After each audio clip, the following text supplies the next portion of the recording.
Good morning, students. I hope you all have understood the moral of the poem. Today we are going to start our book exercises. So let's start.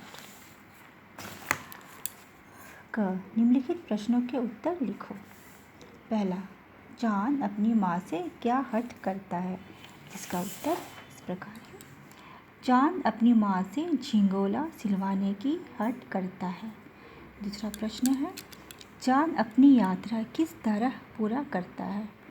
इसका उत्तर है, चांद रात भर सन सन चलती हवा में जाड़े से मरता हुआ ठिठुर कर किसी तरह अपनी यात्रा पूरी करता है। तीसरा प्रश्न है, चांद की माँ अपने किस डर की बात करती है? इसका उत्तर है, चांद की माँ इस बात पर डरती है कि चांद कभी एक नाप में नहीं रहता है, रोज़ घटता और बढ़ता है, कभी तो दिखाई ही नहीं पड़ता। तो ऐसे में झिंगोला किस नाप का सिलवाए जो रोज़ बदन में आए। चौथा प्रश्न है, इस कविता से चांद की किन किन विशेषताओं का पता चलता है? इसका उत्तर है, इस कविता में चांद की कई सारी विशेषताओं का पता चलता है, जैसे चौड़ा, मोटा, बड़ा, छोटा, घटना और बढ़ना, तो कभी दिखाई ही नहीं देना, कभी अपने पूर्ण रूप में दिखलाई पड़ना।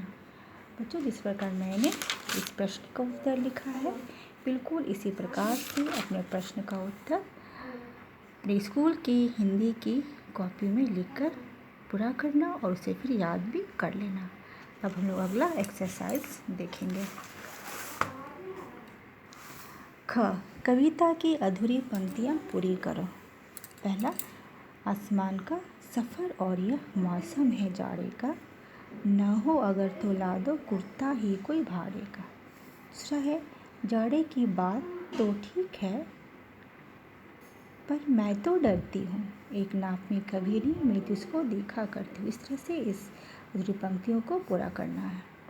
ग, दिए गए शब्दों से वाक्य बनाओ। झिंगोला, इस शब्द से बनाना तो चांद ऊन का झिंगोला सिलवाना चाहता है।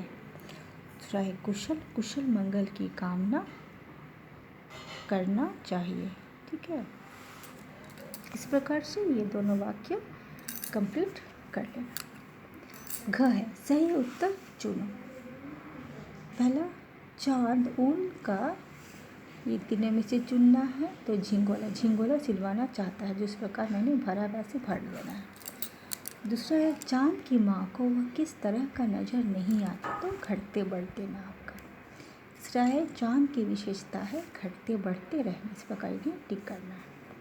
अब हम लोग देखते हैं शब्द ज्ञान का। इनके विलोम शब्द, तो विलोम शब्द है दिन, इसका है रात, पूरी इसका विलोम है आंधी, ठीक इसका विलोम है गलत, मोटा इसका विलोम शब्द है पतला, जमीन इसका विलोम शब्द आकाश, छोटा इसका विलोम शब्द है बड़ा।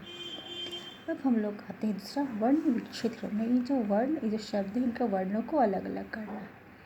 जैसे है हवा का क्या आगे, उसी प्रकार हमें कुशल का करना, जिस प्रकार है भगवान, इसका इस तरह से किया हुआ है। डरना इस प्रकार से देख देख के साफ सुंदर अक्षरों में अपने स्कूल की पुस्तक में भर लेना है। अब हम लोग देखते हैं ग, चित्र देखकर उनका दो दो नाम लिखो, है ना। जैसे यहाँ पर चांद और चंद्रमा लिखा है, उस प्रकार इसका लिखना है नयन और चक्षु, ये है बादल, तो बादल मेघ, ये है अग्नि पावक। हम लोग भाषा ज्ञान में देखते हैं, यहाँ पर ता जोड़कर इस सारे नए शब्द बने गए हैं, इस प्रकार लिखना है। अब हम लोग अगला देखते हैं, निम्नलिखित वाक्यों में क्रियापद रेखांकित करो, मैंने अंडरलाइन करना है। जैसे चांद छिप रहा है, ठीक है, तो रहा है में अंडरलाइन करना है। दूसरा, यात्री विश्राम कर रहा था, ये ऑलरेडी किया हुआ है। तीसरा है, बच्चे उधर खेल रहे हैं, यहाँ अंडरलाइन करना है। चौथा, माता ने खाना बनाया, यहाँ अंडरलाइन करना है। पांचवा, दिन निकल आया है, यहाँ करना है। छठवां, बिजली कड़क रही थी, यहाँ अंडरलाइन करना है, इस प्रकार इन्हें पूरा करना है। रचनात्मक गतिविधियों में देखते हैं कि यहाँ पे इन खाली स्थानों को भरना है। यहाँ से गर्मी आई लगा चमकने सूरज भाई, अब कूलर और पंखे चलाओ, इस गर्मी को दूर। बच्चों, जिस प्रकार मैंने इन खाली स्थानों को भर दिया है, ये शब्द जो मैंने लिखा है तार जोड़कर, इन्हें अच्छी तरह अपने स्कूल की पुस्तक में भर लें। ठीक है, ये होमवर्क है आप लोगों का, इसे पूरा कर लेना है, इसे पूरा कर लेना, कुशल मंगल की कामना, इसे पूरा करना है। ठीक है, इस प्रकार